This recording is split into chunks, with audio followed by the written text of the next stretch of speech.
Good afternoon, hope everyone's well today.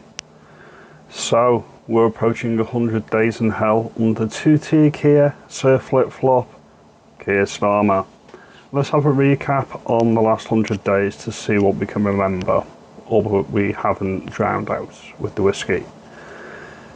The summer riots that were created after a vacuum of silence on the identity of the alleged perpetrator of the atrocities in Southport.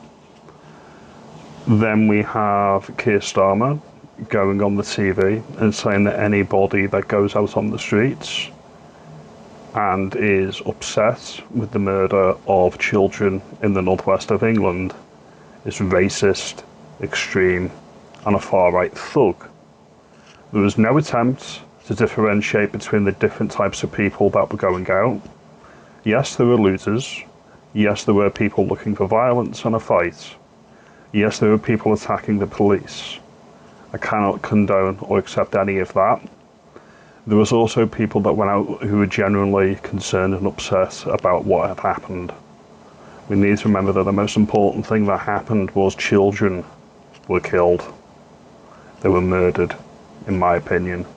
Okay, that's just my opinion on that matter. Then we look at NGOs, non-government organisations such as Hope Not Hope, and people that work there such as Nick Lowell's, putting out false information to draw ethnic minorities onto the streets by giving them the false impression that white people were attacking them, which wasn't the case. Then we had Jess Phillips, a Labour MP, come out and defend the people that came out that were armed to the teeth and the police did nothing about, and said it's okay. They were told racists were going to come down, and we all know that racism is far, far, far, far, far worse than what happened to those children in Southport, according to the Labour Party. In my view, that is the message that they sent. Then we move forward and we fast forward and we find out that the Manchester airport thugs have not been charged months after assaulting police officers. However, if you said controversial or spicy things on the internet regarding the riots, you're already in prison.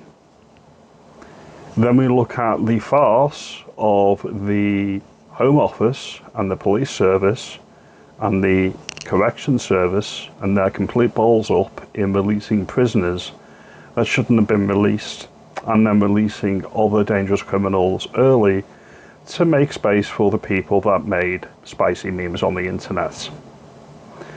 That's what the Labour government thinks of law and order. Then we get on to the expenses. Oh, sorry, not expenses, donations, party donations. According to West Streeting, if you donate to the Labour Party Taylor Swift tickets, football tickets, or a new wardrobe or a new rig out for the missus, that's a noble act. It should be akin to charity, in his opinion. And then we learn this week that they can't just shake it off, unfortunately, because we've got the Met Police providing a motorcade, a blue light motorcade for Taylor Swift. She didn't deserve. Yeah, she's alright, but she's not particularly brilliant as a singer. Let's be real on that. But it speaks to the underlying fact that she got this blue light motorcade, and they say it's because of threats in Europe, and they thought that it was needed. But it was initially refused, and then they wrote back on it and decided that no, Swifties will be disappointed and she needs a motorcade. And then on the back of that, they all get free tickets to the concerts. That doesn't smell right. That does not pass the basic sniff test of impartiality and the separation of things in the way that decisions are made. It really doesn't.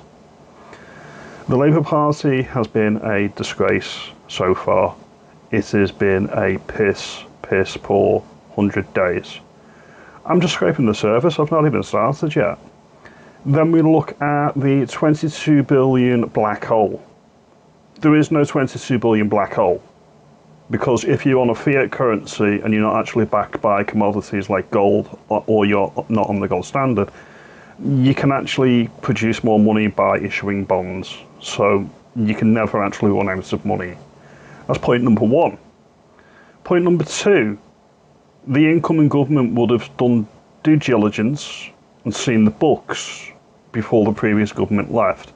And if they didn't, why are they in government? That would be my second question.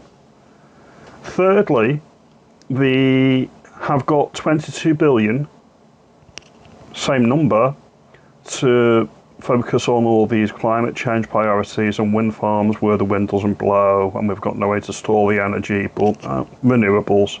Point at renewables and say renewables good, and that's the end of that. However, they're going to make sure that Granny doesn't get a fuel allowance, because Granny is not a Labour voter. So Granny can freeze. Your migrants, your new British, they will come over and they'll be put into hotels. They'll be given all luxuries. And if you dare to complain about it, you're the problem. You're the problem for noticing, for letting your eyes actually work. That is the problem that the Labour government have with you. And then finally, we have Lord Ali. Ali. Oi, oi, oi. What can we say about him? Well, he bought a seat in the House of Lords. So that's what replaced the hereditary peers, people that bought the way in. And he went off on foreign holidays to romantic hotspots, Syria, for example, and then came back and vented his spleen in Parliament and says how wonderful the regime in Syria is and we need to keep it. No. You need to shut the fuck up, Lord Ali. No one really cares what you think. In my opinion. Okay.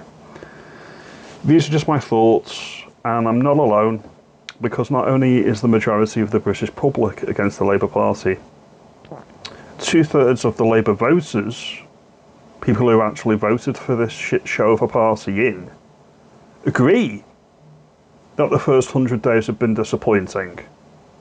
So it seems like the majority of the country is on the same page. Getting rid of the Tories seems like a bit of a false commodity. It had to happen because the Tories were just so bad, and I knew Labour were going to be really awful. I had no idea they'd be this bad. This is a gift to every single person in the country to get out and vote. They're losing by-elections left, right and centre, and it's a joy to behold. If you like this video, give me a thumbs up, give me a like and subscribe, and I'll see you in the next one. You have a good afternoon. Thank you.